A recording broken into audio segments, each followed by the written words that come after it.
इतने बड़े क्रिमिनल्स, 302 के मुकदमा, 3 होम मिनिस्टर, सारे के सारे क्रिमिनल्स, देश को चलाने वाला जो ये लोग हैं वो तीनों का इतिहास आप उठा के देख लीजिए। एक बिहार से है, एक यूपी से है और एक गुजरात से है। बार बार कहता रहा हूँ कि कांग्रेस को कैसे उसने लात मारा, अभी क्या स्थिति है। पूरे हिंदुस्तान में दमनकारी सरकार जो है लोगों के हितों को कुचल रही है, इसका जवाब जो है पप्पू यादव साहब बखूबी देना चाहते हैं।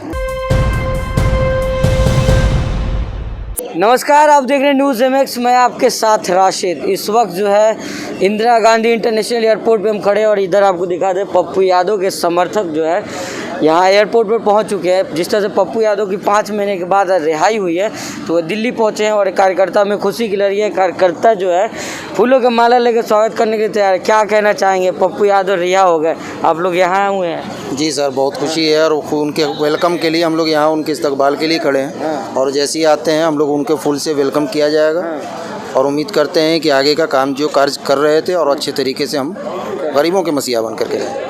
यहाँ कार्यकर्ता जो देख सकते हैं, जो भीड़ है ये लगातार यहाँ बढ़ते जा रही है। क्या कहना चाहेंगे, पप्पू यादव 5 महीने बाद जेल से रिहा हो रहे हैं? देखिए, सत्य का जीत हुआ है और झूठी सरकार और जाली सरकार की हार हुई है और 5 महीने के वनवास के बाद पप्पू यादव जी का रिहा हुए हैं और 32 साल पुरानी केस में बाइज्जत बली ने कोर्ट ने उनको रिहा करने का काम किया। आज दिल्ली पहुंचे हैं, हम लोग उनको स्वागत कर रहे हैं और कह रहे हैं कि बिहार आपसे अछूता है और बिहार को आप ही बदल सकते हैं और बिहार को आप ही जैसे नेता की जरूरत है। तो लोग कह रहे हैं कि पप्पू यादव कांग्रेस में शामिल होने वाले हैं। ये तो वक्त बताएगा ना। ये बात है, कांग्रेस देश की सबसे बड़ी पार्टी है और उस विचारधारा को आगे बढ़ाने की जरूरत है। और भी कुछ लोग हैं, उनसे बातचीत करेंगे। क्या कहना चाहेंगे आप लोग, यहाँ पे सब्री से इंतजार कर रहे हैं पप्पू यादव जी की? देखिए, पप्पू यादव साहब दिल्ली आ रहे हैं बिहार में और एक दमनकारी सरकार को दिल्ली से भी आकर के हम चाहते हैं कि जवाब दिया जाए।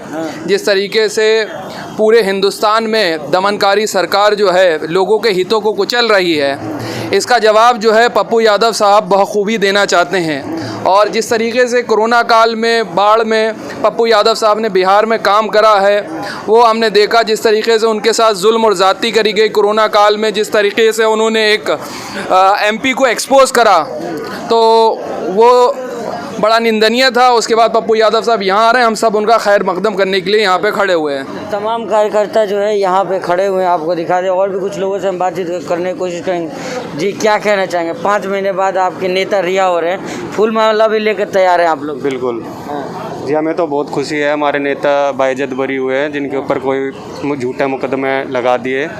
उसके बाद बहुत संघर्ष के बाद MP साहब ने जेल में रह के बहुत संघर्ष किया है उस चीज़ के लिए। ठीक है, अभी हम यहाँ एयरपोर्ट के गेट पे नंबर 1 पे खड़े हैं। अभी पप्पू यादव आएंगे, उनसे बातचीत करेंगे। क्या कहना चाह रहे हैं वो? 5 महीने जेल में थे और कार्यकर्ताओं की सारी तस्वीरें आपको दिखाएंगे और बातचीत भी करेंगे। यहाँ का जो माहौल है वो भी आपको लगातार हम दिखा रहे हैं। तो आपको दिखा दें, सीधी तस्वीर जो है IGI एयरपोर्ट से है, जहाँ ढोल नगाड़े के साथ पप्पू यादव जी का स्वागत करने के लिए तमाम कार्यकर्ता जो है यहाँ इकट्ठा हो चुके हैं।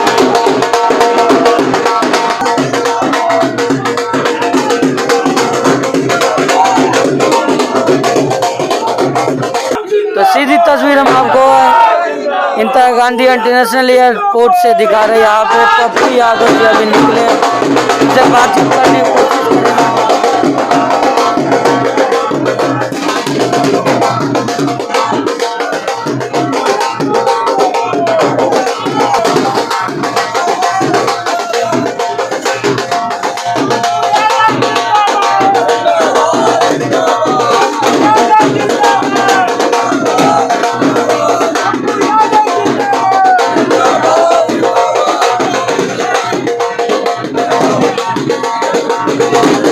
मैंने पहले भी कहा, कोई मतलब नहीं था। बिहार या देश में जिस तरह के माहौल बनाए गए कोरोना में, और रेमडेसिविर गायब, वेंटिलेटर गायब, सीट नहीं थी और ऑक्सीजन सिलेंडर नहीं था, लगातार दिल्ली के लोगों तक रेमडेसिविर पहुंचाना, या जिस तरीके के माहौल थे, लोग निकल नहीं रहे थे, सड़कों पर थे, एम्बुलेंस की चोरी, बालू दारू लड़की सब उस पर ले जाना, और ये जो स्थिति थी और जो हालात थे, हमने उनकी गलतियों को उजागर हमने किया, तो उनको सीखना चाहिए था।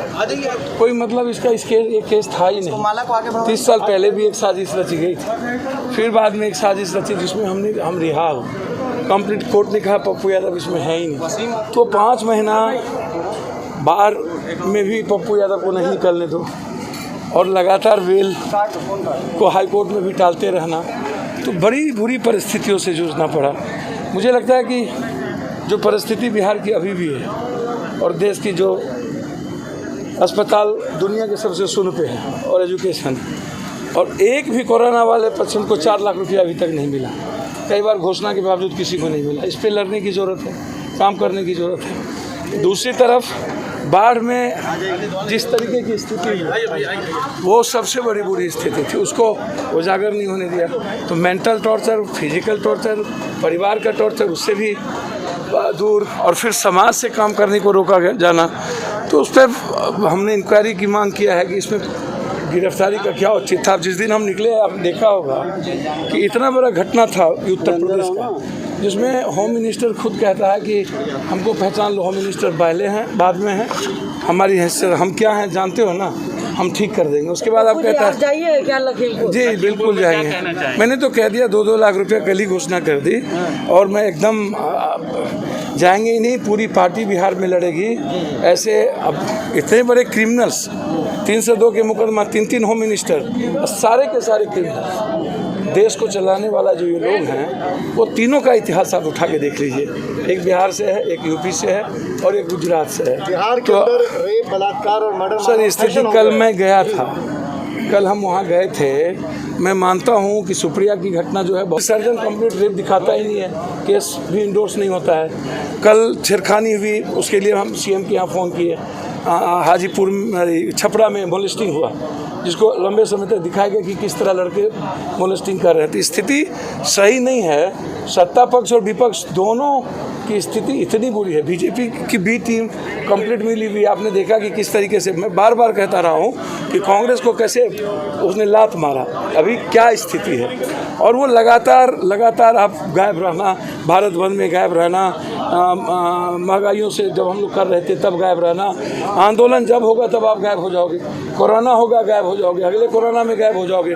तो कंप्लीट मेल जो तालमेल घालमेल है इन लोगों का। ये कहावत है, चित भी मेरी पट भी मेरी।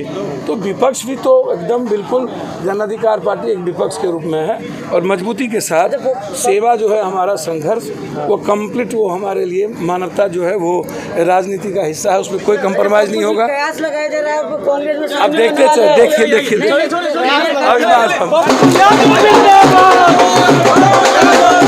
तो हमारे साथ अभी पप्पू यादव बातचीत कर रहे थे। साफ तौर पर कहना है कि जो है, जो इनको निर्दोष थे सब फंसाया गया था, लेकिन आखिरकार रिहाई उनको हो गई है। और इनका साफ कहना है कि जो है यहाँ पे कांग्रेस के शामिल होने के बारे में बातचीत करने पे उन्होंने कहा कि देखते जाइए आगे क्या होता है। IGI एयरपोर्ट से न्यूज़ एमएस के लिए मैं राशिद कमाल।